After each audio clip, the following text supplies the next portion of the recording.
पिता बनने के लिए कोई वर्कशॉप, कोई ट्रेनिंग इंस्टीट्यूट, कोई कोचिंग सेंटर क्यों नहीं है? अजीब लगी ना मेरी बात?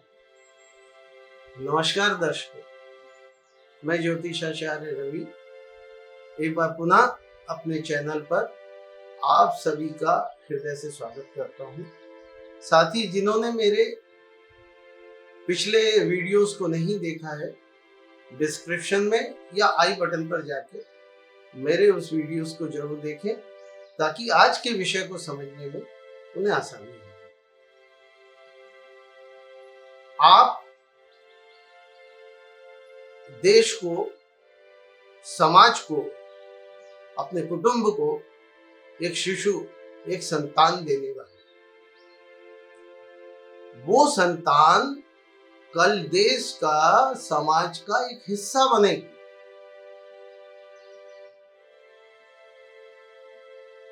वो हमारे समाज को, हमारे देश को किस तरीके से आगे ले जाना है,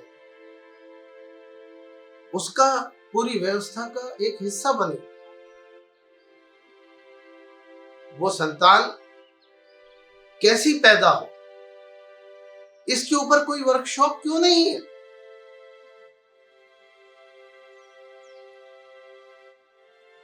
आज की डेट में आज जरूर ऐसी कोई व्यवस्था हमारे इर्द गिर्द नहीं है, किंतु मैं आपको बताऊं, हैरान करने वाला तथ्य कि हमारे ऋषि मुनियों ने सनातन धर्म में इसकी व्यवस्था करके रखी है, पर कुरीतियों का नाम दे करके उसे पूरी व्यवस्था से बाहर कर दिया गया। अब इस व्यवस्था को जब बाहर किया गया तो सिर्फ बात यहीं खत्म नहीं हुई, साथ साथ में छोटी छोटी बहुत सारी व्यवस्थाएं भी बना दी, जिनमें से एक व्यवस्था ने यह किया कि धर्म ग्रंथ, वेद पुराण, महाभारत, रामायण, बोले सब मिथ्या है, कुछ नहीं, हम दे रहे हैं आपको लिटरेचर, हम दे रहे हैं आपको ग्रंथ। और कुछ सनातनियों को अपने साथ जोड़ा और उन्हें सिखाया, वो उसे पढ़ने लगे। पर एक बात उन्हें जरूर खास तौर से सिखाई गई कि आप सच्चे सनातनी।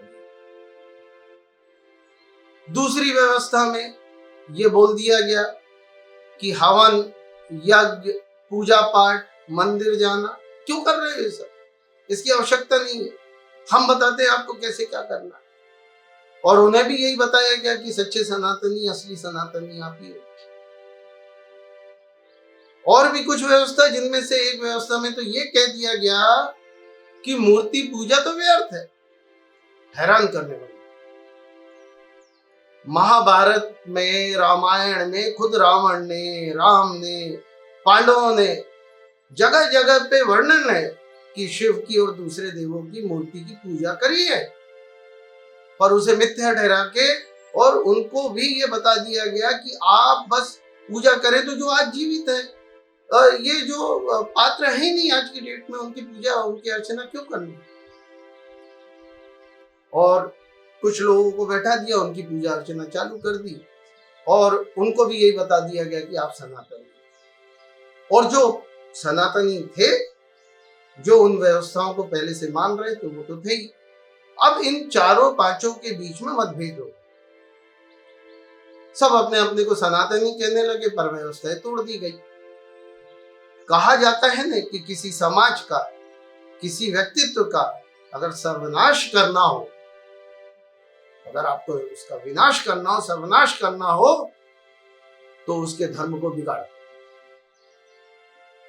यही किया गया, हमारे सनातन को बिगाड़ दिया गया, उसका सर्वनाश कर दिया। सारे संस्कार, सारे नियम सब हटा दिए।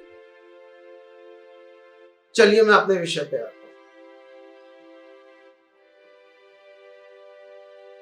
माता पिता एक संतान को उत्पन्न कर रही है।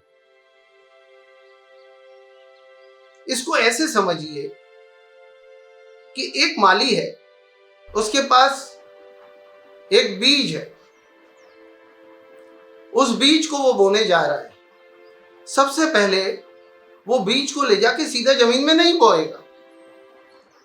वो उस बीज को बोने से पहले उस जमीन का उस हिस्से को साफ करेगा जहां उसे वो बीज बोनी है।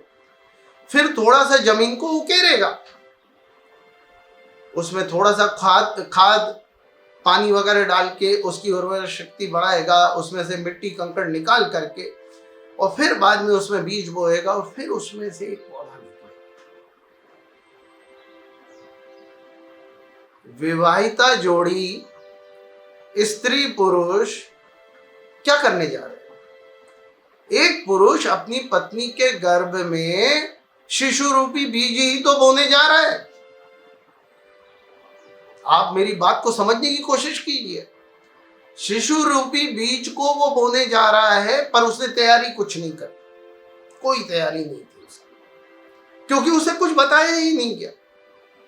उसे सिर्फ ये बताया गया कि विवाह के पश्चात स्त्री पुरुष का मिलन होता है, उनका संसर्ग होता है, आपसी मिलाप से एक शिशु उत्पन्न होता है, उसे पढ़ाना लिखाना, भारी धन संपत्ति कमाना, बस यही है, और सब कुछ यही संस्कार है। आपने कोई तैयारी अपने संतान को उत्पन्न करने के लिए नहीं करी। फिर जिस परिस्थिति में, जिस मानसिक स्थिति में आपने उस शिशु को बोया है, वो उसी परिस्थिति, उसी मानसिक स्थिति से उत्पन्न होगा। सदाचारी, निष्ठावान, बलशाली, बुद्धि वाला, आज्ञाकारी, ये संतान पाने के लिए कुछ नियमों का पालन किया जाता है। यही हमारे 16 संस्कार हैं। उनमें से सर्वप्रथम जो संस्कार है वो है गर्भाधान संस्कार। और यकीन मानिए, आप देखिए इसके कई उदाहरण हैं। ऋषि मुनि यज्ञ तप तपस्या करते थे, राजा महाराजा, और अपनी संतान को वैसा प्राप्त कर लेते थे जैसा वो चाहते थे। ये कैसे होता था? इन्हीं संस्कारों के द्वारा। आज भी अगर इस संस्कार को आप लोग पालन करेंगे तो आप भी उतना ही गुणवान, बुद्धिमान, शक्तिशाली, बलशाली और आज्ञाकारी संतान अपने लिए प्राप्त कर सकते हैं। और एक संतान अगर आपकी आज्ञाकारी, बुद्धिवान उत्पन्न हो जाती है तो वो पूरे समाज, पूरे देश, पूरे कुटुंब की व्यवस्थाओं को बदल सकती है।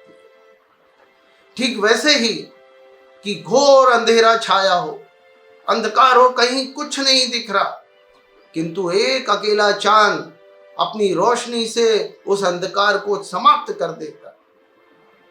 एक छोटा सा दिया अपनी रोशनी से उस पूरे अंधकार को समाप्त कर देता है, किंतु वहीं पे लाखों करोड़ों तारे झिलमिलाते रहते हैं, टिमटिमाते रहते हैं, उनमें भी रोशनी है, पर वो अपनी रोशनी से अंधकार को नहीं मिटा पाते।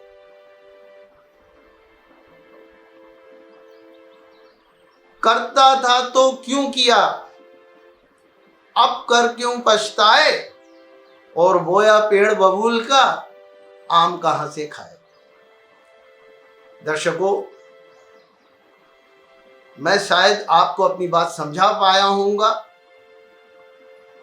संस्कारों का पालन करें, अपने सनातन में पुनः लौटें। जब तक आप उस व्यवस्था में पुनः नहीं लौटेंगे, नियमों को, धर्मों को, ग्रंथों को नहीं मानेंगे, तब तक समस्याओं का निदान नहीं हो पाएगा। समस्याएं आपके साथ साथ चलती रहेंगी। मैं इसी विषय को आगे बढ़ाऊंगा, पर आज अपनी वाणी को यहीं पे समाप्त करता हूं। किंतु अगला वीडियो मेरा जो आएगा वो शनि की 7:30 पे है। मेरे कुछ प्रियजन हैं जिन्होंने मुझे कहा कि शनि के 7:30 पे आप कुछ लाइए, क्योंकि मीन राशि पर दिनांक 29 को शनि का प्रभाव पड़ रहा है। शनि मकर राशि से कुंभ राशि में प्रवेश कर रहे हैं। तो मैं अपना अगला वीडियो उस पर ले आऊँगा और इसके बाद अपने इस क्रम को आगे बढ़ाऊँगा।